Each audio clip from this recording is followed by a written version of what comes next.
Joe Biden's approval ratings continue to drop.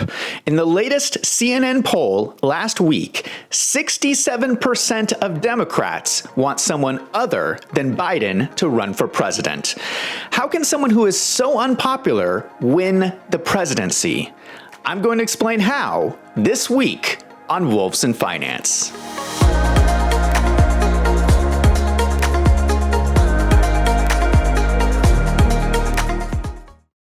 Kellyanne Conway tweeted about the latest CNN poll about Joe Biden.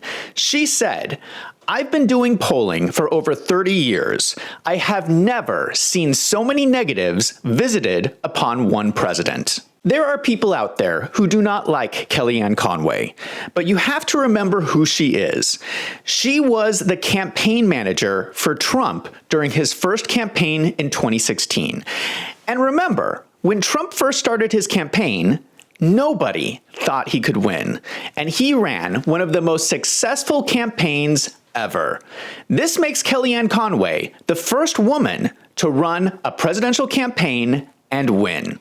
She knows her politics. When I look at the CNN survey results, what is the most interesting to me is that 61% say Biden did have some involvement in his son Hunter Biden's business dealings in Ukraine and China while serving as vice president. Just think about that.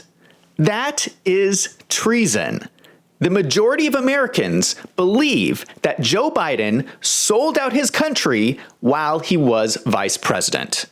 Last week, the Congress announced they are starting an impeachment inquiry against Joe Biden for his foreign business dealings. How in the world is Joe Biden going to win enough votes to beat Donald Trump? Donald Trump's approval rating keeps rising. Every time he's indicted, Trump becomes more popular. Everywhere he goes, he's surrounded by crowds of people cheering him on. Americans are suffering in this horrible economy, and people remember how good the economy was under Trump. It's looking like it is harder and harder for Joe Biden to win. What is Joe going to run on? High gas prices? His criminal activity? But nothing is impossible. There is definitely a way forward for Joe Biden to win the presidential election in 2024. Recently, some people have been saying that Joe Biden is going to drop out of the race. I think those people are being naive. Do you really think this crime family is going to let go of power willingly? I don't think so. You need to realize that the stakes are very high for Joe Biden. Joe Biden doesn't want to go to prison. Hunter Biden doesn't want to go to prison. Historically, the typical punishment for treason is death. Joe Biden cannot afford to lose power. He's going to do whatever it takes to win that election. You can see that through the recent timeline of the indictments against Donald Trump.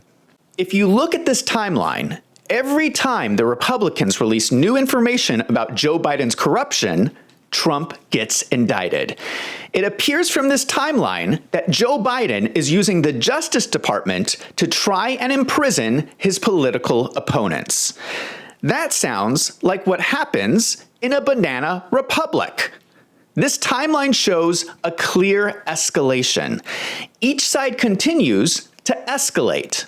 So the way that Joe Biden beats Trump is that he keeps escalating. At some point, Joe Biden is going to escalate past the point where he simply throws out the Constitution and just starts breaking laws. Now, some people would argue we're already past that point, but it can get so much worse. Joe Biden can declare an emergency, throw out the Constitution, appoint himself as supreme leader, and demand that everyone acknowledge his authority.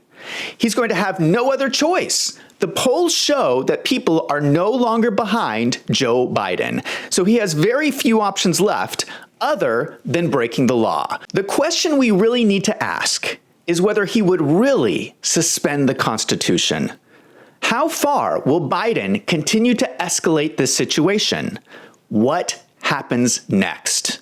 I do have some thoughts on this, but unfortunately, this topic is too controversial for YouTube.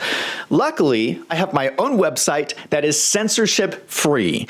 We're going to need to continue this video in part 2 on my website, wolvesandfinance.com, for members only.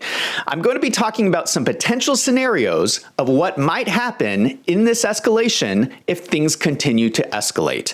I will also be talking about the New Mexico governor suspending citizens' Second Amendment rights, because I think it is related. Now, I feel bad about splitting up these videos and making a censorship-free version, but that's just how YouTube operates.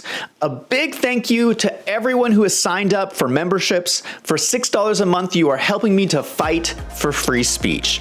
If you want to watch part 2, go over to my website, wolvesandfinance.com, and sign up today.